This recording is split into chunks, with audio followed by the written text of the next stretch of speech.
Hello बच्चों, आपका स्वागत है मेरे YouTube चैनल फिर की फिजिक्स में। यहाँ पे हम समझेंगे एक बहुत important concept resolution of vector, जो आपको हेल्प करेगा different types of numerical model करने में, जहाँ जहाँ पर इन्वॉल्वमेंट होगी वेक्टर्स की। लेट्स सी ये क्या कहता है।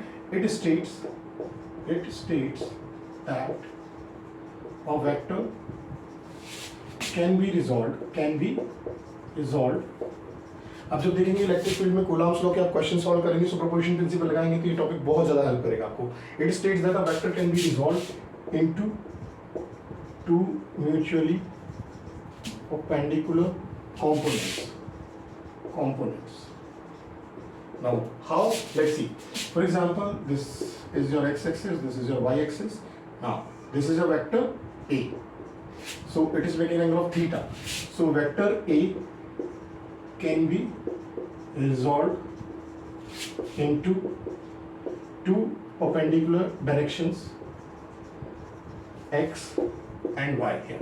Since the method says it will be resolved in perpendicular directions, तो यहाँ पे a को हम एक बार x के along एक बार y के along, तो उसके लिए हम क्या करते हैं, सबसे पहले वेक्टर के एंड पॉइंट से हम परपेंडिकुलर ड्रॉ करते हैं। x एक्सिस पे एक परपेंडिकुलर हो गया, similarly we draw a perpendicular on the y axis. तो ये जो x एक्सिस पे परपेंडिकुलर आता है, this will give you the x component. Now जो किसी तरह से जो y पे हमने परपेंडिकुलर डाला था ओरिजिन से, this will give you the y component. So now therefore ax, तो यहाँ पे क्या हो जाएगा ax, this is the x component of vector a। So this will be simply as, हमेशा याद रखना है आपको, वेक्टर जिसके साथ जिस डायरेक्शन में जिस एक्सिस पे एंगल बना रहा होगा वो cos कंपोनेंट होगा, तो this will be your a cos theta.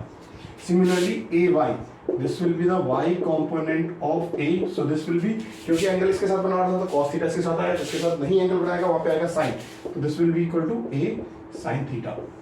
So this is the resolution of a vector. अब हम इसको रिप्रेजेंट कैसे करते हैं, किसी भी वेक्टर को, सिंस हमने इस वेक्टर को दो पार्ट में रिजॉल्व किया है, तो इसको हम वेक्टर फॉर्म में ऐसे लिखेंगे।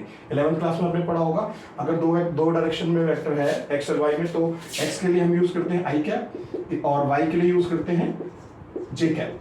सो this is the X component which is a cos theta and this is the y component which is a sin theta.